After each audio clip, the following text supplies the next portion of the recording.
Welcome, this is John Locke, and welcome to the Locke in Your Success Trade and Market Update for February 3rd, 2014. Before we get going, we would like to remind you that the presentation is given for educational purposes only.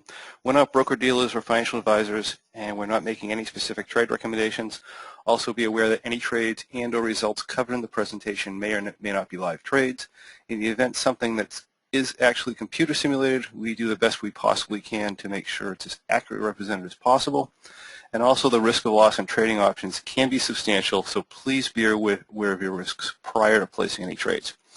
Also, be sure to come on over to our website. If you're watching this on YouTube, check out our programs, M3 Bearish Butterfly and ROCK, as well as the group coaching and trading triangle programs, and soon to be joined by the M21 program. I'm really excited. We're going to be taping this in 2 weeks, so we're going to have that live workshop. This is a huge undertaking for me. I had put tons of time in this. It's probably almost 3 times the size of the ROCK program, which if you've seen that, you'll know is about twice the size as the M3 program. So this is a huge step forward. It's the program itself does not, it's not a recycling of M3 Bearish Butterfly and ROCK, because it's not, doesn't go over the positioning per se. What it goes over is your market timing. We do charting. We do comprehensive trade planning. So you're going to learn how to set up trade plans and analyze the market, set up trade plans around whatever the market happens to be doing, utilizing the M3 Bearish Butterfly and ROCK programs. It covers trading psychology, lots of trading, charting stuff, risk management, different ways to adjust your positions, how to, a lot of large section on execution. So just lots and lots of stuff out there, and seeing it live and setting up your, we're going to be doing this workshop where we'll have you guys actually set up some of these trade plans and stuff, and going in there and getting actual experience doing that's going to be quite a thing. So I'm really looking forward to that. And okay, so enough of that. As far as the M21, the information for that will be available this week. You should be getting something from SNB shortly, and they're releasing pricing and stuff today. So I don't have the exact price. I have an idea what it's going to be, but they'll release that stuff today. So make sure you join our mailing list. Get your free report, 7 Secrets of Becoming a Successful Trader, if you haven't done so, and you can also sign up for the webinars. Okay, let's jump ahead. We will take a look at the market conditions. One of the things that we were talking about last week was that we're in the start of our pullback. We were saying that most of the pullbacks in recent history have been 50 to 60 points. This one pulled down from about 1180 to about 1120, which is approximately 60 points. So everything is acting quite normally. One of the things that's a little bit different this time is most of the time we hit our bottoms and we have some sort of a fairly large bounce within a couple of days, with the exception of this one right here. And I was actually saying that this run does look similar to this one, although the drop is a little bit different. So that being the case, that being the case where we haven't made this immediate bounce indicates a little bit of weakness. And as you know, I've been thinking that the market's going to pull more into a sideways range. If that is the case, we're probably coming down to 1100 here, and it may not be right away. We may bounce first, but we'll likely come into 1100 and run to a sideways range. I do think we're going to break this trend channel. Speaking of the trend channel, if you looked at this trend channel last week, it was slightly higher. I did drop it down a little bit to include the shadow of this move back here in June. I had it up a little bit tight, and if you looked at last week's channel, this would indicate that we actually have broken the channel. However, the stock's not reacting like it's broken a channel, so therefore I figured it was, in my opinion, this support's actually a little bit lower than what we were showing there, and that's confirmed with the other indices, because if we come in here and we look at the SPX, we're still holding support levels both horizontal and diagonal with the SPX. We are holding support levels with the NDX. We just came right into the top end of our previous trend channel.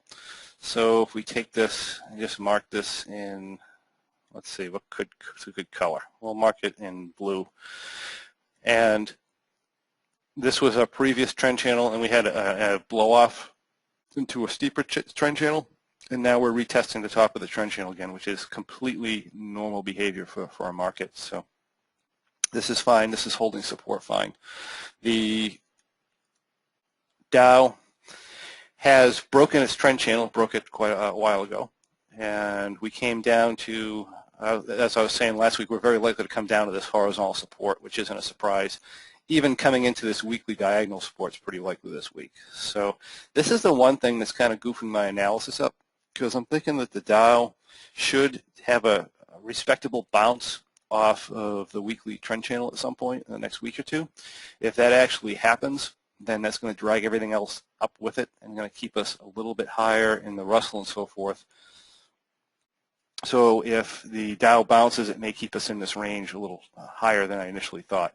I'm still thinking a close right around the 1150 area for the Russell. We'll have to see if it does that and how it gets there, but that's pretty much what I'm thinking of the markets. We're kind of in a state of limbo. We need to see if this support area is going to hold, or if something starts to make a serious advance. As far as the futures go today, this looks like traders are still confused. So when I'm confused, usually most of the traders, they don't know what's going on. I'm seeing equal opinions from down to up. Technically, we're still bullish. My opinion is I don't think that bullishness is going to hold. So depending on how you want to go, if you want to go direct technical readings, we're bullish. If you want to go with an opinion, then that's my opinion. Let's take a look at our positions here. We will start with the March V Condor. This is down some money. It's one of the first times in quite some time we've actually had any trouble whatsoever. The market has been down. We've had a substantial volatility increase in the back month, which is good for calendars. We've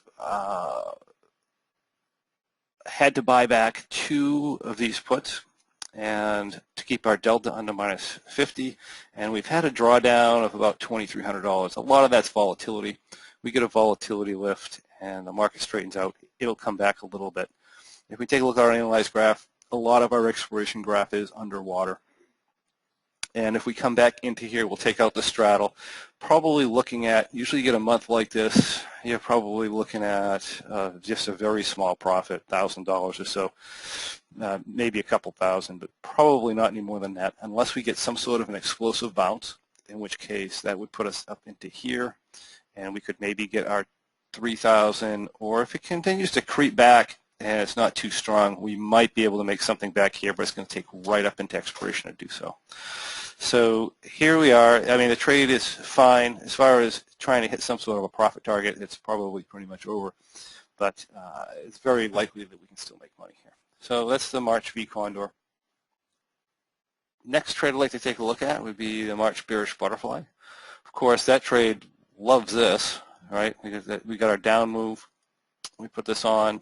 There's been no adjustments here. Actually, let's go back to the V Condor for a second. I'll just show you the on Wednesday on the T-log.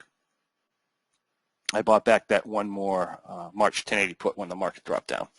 So that's the V Condor. So back to the Bearish Butterfly. No adjustments on a March Bearish Butterfly.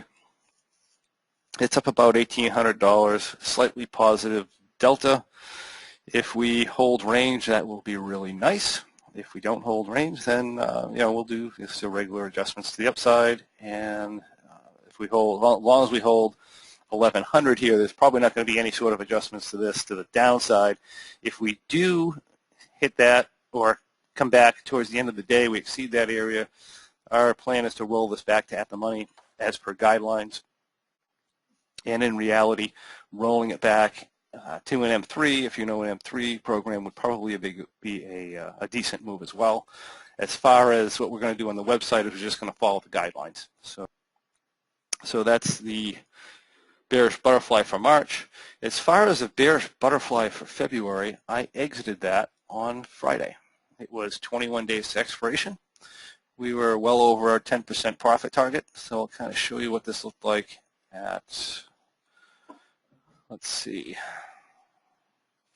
right before it was exited. So if we come in here, I exited before that. Whoops. I'll fix this. Let me check the time. Okay, so at about noon time. So let's go in at about 12:30 on Friday. And you can see we're posting a gain of over 13,000. And we are 21 days to expiration, so we're well over our 10% lowered profit target. And I don't necessarily like the way the market's acting. Volatility is increasing even though the market's not moving. So there's some tension in there. People are expecting some sort of a move. This is a tight position in general, especially close to expiration, so not a bad idea just to pull it off. I'm just pulling this off at about 13.2. Another half an hour later, 15 minutes later, we had more favorable pricing than it's posting here. But we ended up pulling this out at a 13.2 profit, which is, gosh, I don't know, 26%-ish off the top of my head, which was actually the best month we've seen for a guidelines bearish butterfly in a while. We've market's finally flattening out a little bit, and the timing of the cycles are changing a little bit, so it's looking good. And so that's 2 good months in a row for the February bearish butterfly, and March is looking pretty well so far as well. And let's see, if we go to an M3, it's had a little bit of action this week. I'm just kind of looking at my chart here on which day I actually did something. I think it was Monday. So let me go back to Monday, and we'll take a look at our M3 trade. Look at our T-log. That would be this one. So coming into the week, I believe we looked like this. Let me see what time I was actually in here. Let's see, the 27th. We were here about 11 o'clock. So let's go back to 10:30. A lot of times I don't adjust this intraday. I just happen to be out a lot in the afternoons this week, so I did a lot of stuff early. So coming into Monday morning at around 10:30, this is showing down about $2,100, which is a little less than maximum, halfway to the maximum loss level. We had a fairly good down move on Monday, and so we came in here, and what I did, one of the things I have with this M3 this month is we were using the stretch technique, which you come in here and you roll the longs forward and you roll the shorts forward. That puts us more into a condor than anything else, or it's an unbalanced condor. That being the case, I wanted to get back towards a butterfly, so what I ended up doing is I ended up selling, when we're coming down, selling a butterfly to get myself back into a bearish, not a bearish butterfly, but a more traditional M3 type of a position. So I did something like that. I didn't put the shorts there. I think I put them here. You'll see in a minute. So I did something like this. Cut my delta back down in half. Makes my position look more like this, right? More like an M3 style position. And let's just show that at the end of the day. And the pricing was depressed a little bit here too. By the end of the day, the pricing came back, and we're only down $147. So at the end of the day, we look like this. And you'll notice that we're getting a lot of price fluctuation right now, and that tends to happen sometimes when the market's a little bit unsure of itself. So here we are. We're looking good by the end of the day on Monday after making that adjustment. And then on Wednesday, we got further down movement, and all I did is I continually putting this more into a butterfly-ish type of position. So the end of Wednesday, I took these 1140s and I brought them down to 1130 just to put us more in a butterfly-ish type of a position here. And now I'm a little bit more traditional. If the market were to continue to drop, then we're going to start rolling back as we would in normal M3 guidelines. Here, as far as Friday, and of course, we got a good bounce on Thursday, and then Friday we backed off again. So here we are, minus 35 delta, about 1472 down. And this is what we're looking like here. Again, prices were suppressed quite a bit on Friday, and if pricing just returns to normal, this may be actually break even and not look bad. I do have a gamma trend problem to the upside that I'll deal with if we bounce. But for now, I'm kind of waiting to see the direction. I'm sitting in more of a high theta position.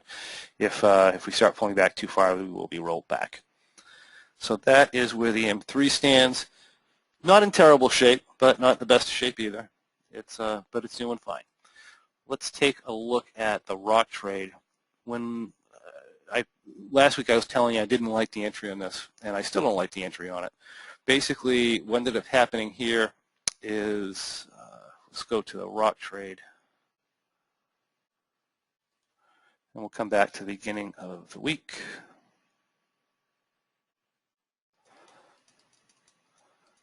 And we'll just come into the morning here because I did make a move in the morning.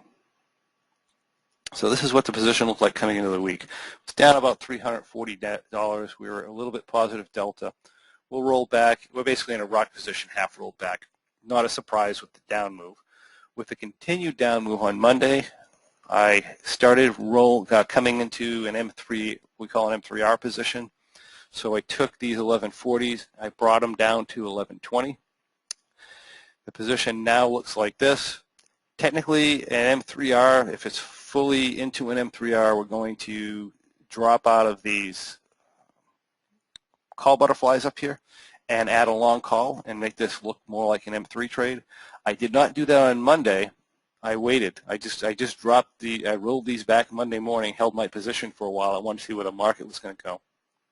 We had our relief bounce on Tuesday. I sold off. What it is, I sold off some of these 1,200 butterflies. I added a deep in the money call. So by the end of Tuesday, you'll see that we dropped out of 3 of these 1,200 butterflies. I added a 1080 call, and this is what the position looks like end of day on Tuesday. And I believe that's all we had to do. Yep, that's all there was. Tuesday was the last move, and we'll just scoot ahead to today and show you where we're sitting now.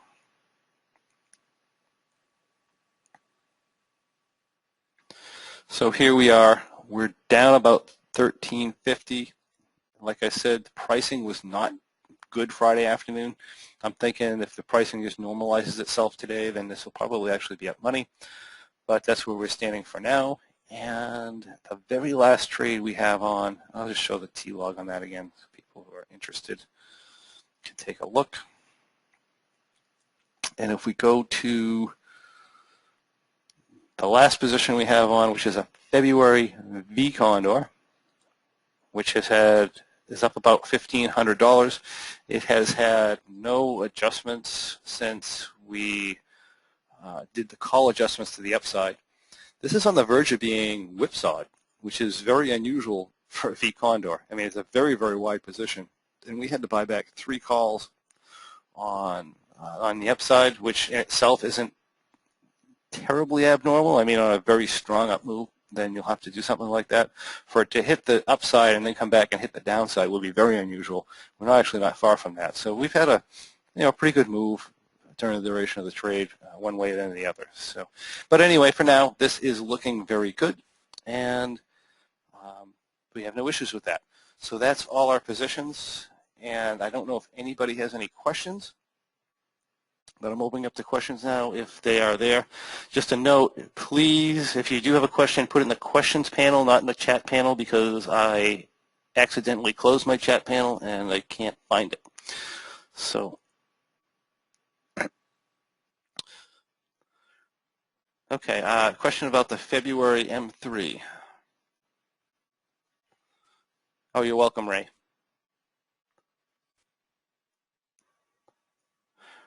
Okay.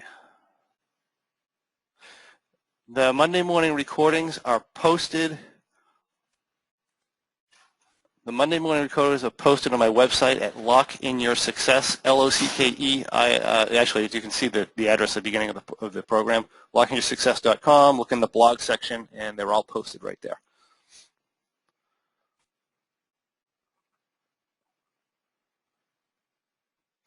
Okay, so Tano would like to speak. Yeah, let me see if I can get you to speak, Tano. Hold on a second.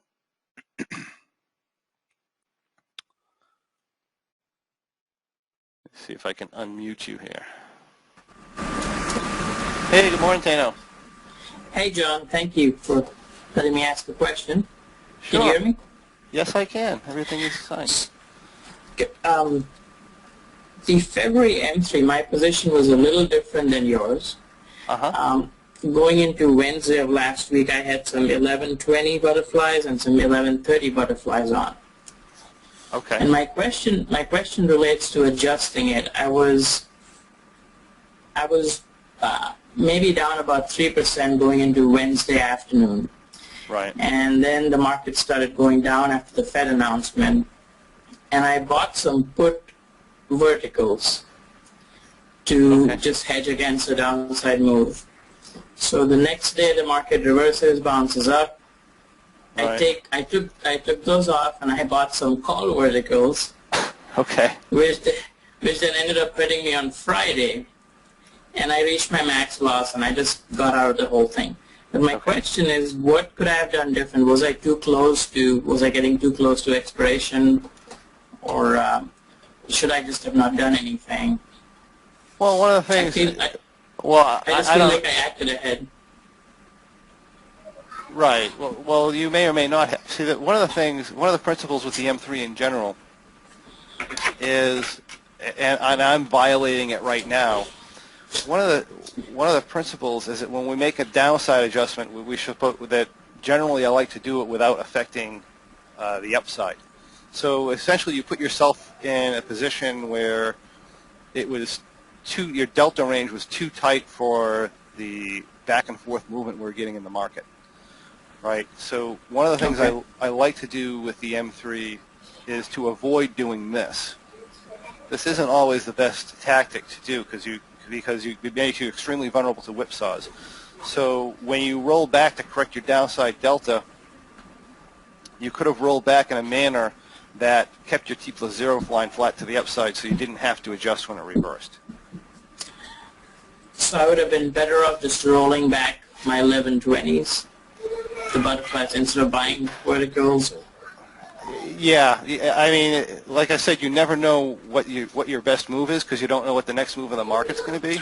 Right. But particularly at a support level, which we're coming into a support level, we know 60 points down has been an issue for us where the market reverses. So particularly at that point, I might be a little more protective of my upside. So if I rolled this back, so if I ran into trouble with this position, for example, right, and I did something like this, I kind of make my upside really, really terrible.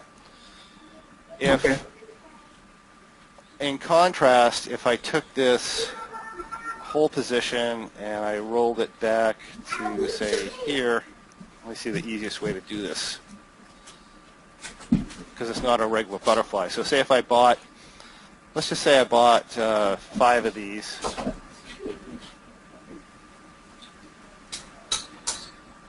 Here.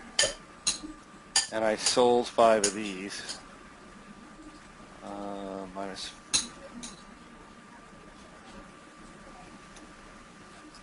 If I sold 5 of these, and then I came here, let me see what this gives us. This actually gives us, what does this give us? Less, minus 5, plus 5, plus 5, minus 5. That rolls us back. It gives us too much positive delta, right? So I may not have wanted to do that. I may have wanted to. Oh, that's just because we didn't actually roll back. But let's instead of doing minus 10, let's do minus 5. This here.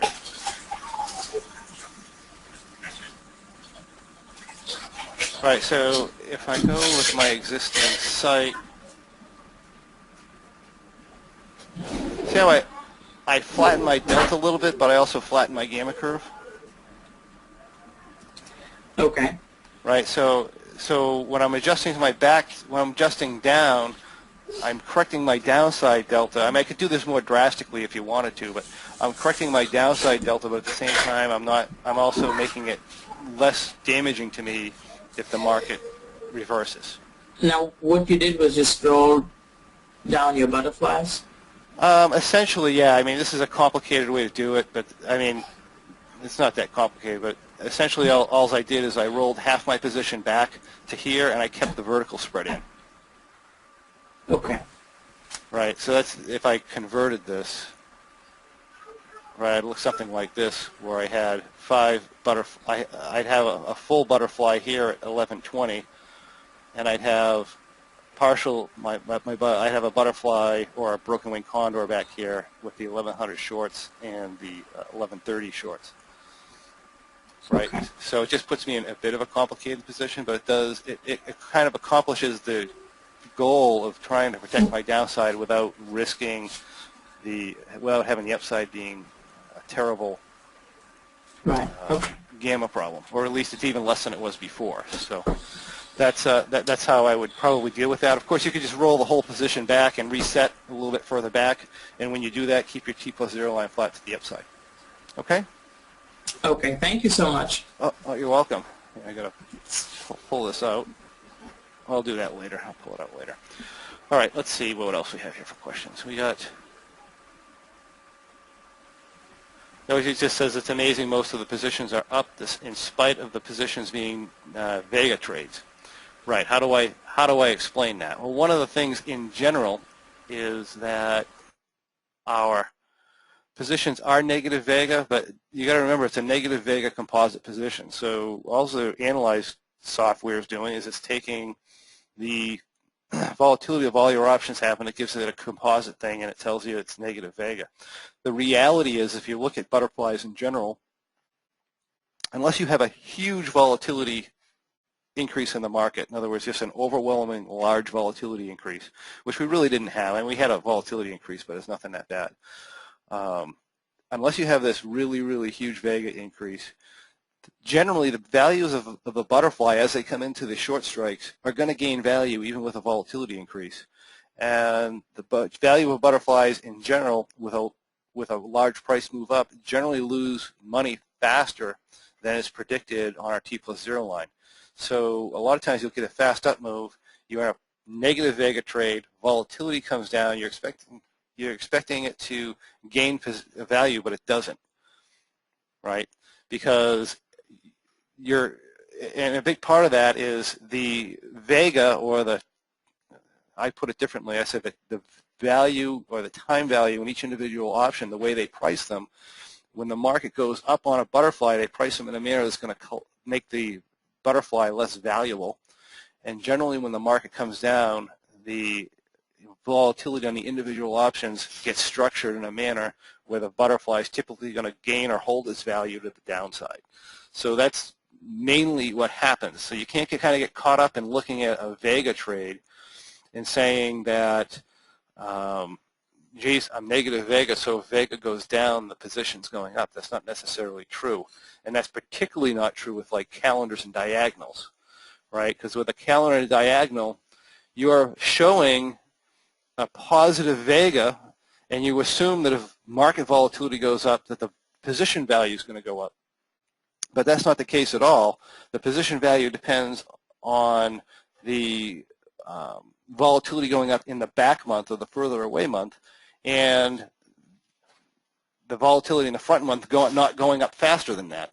The reality is when the market comes down and volatility goes up, it goes up in the front month faster than the back month 90% of the time, which means you really have no volatility protection even though it's telling you that you do. You have longer term volatility protection because if the market volatility stays high, the value will eventually come up in the back option, but that isn't necessarily going to keep you off maximum loss with a big move right away. So that's just kind of an explanation of volatility. So you have cross option volatility, you have total market volatility, which is one thing, or composite volatility. You have volatility across options in the same month that change depending on where the market goes, and then you have volatility front month versus back month. That is an issue also. So volatility plays are a whole different game, but all I'm saying is don't assume the trade's going to lose value on a down move because it's negative Vega, and the value is going to gain on a position that's positive Vega when a down move happens, because it's not necessarily true, unless you're in just straight options, and then you kind of can predict it a little better. But to to predict a composite option like this. These analyzed graphs don't do a very good job of that. All right, and I think that is the last question, and we're past our half an hour. So I'd like to thank everybody for joining us in, and keep your eye open for the M21 program, and consider coming on down. I'd love to meet you guys. So thank you, and have a great week, everyone. Bye.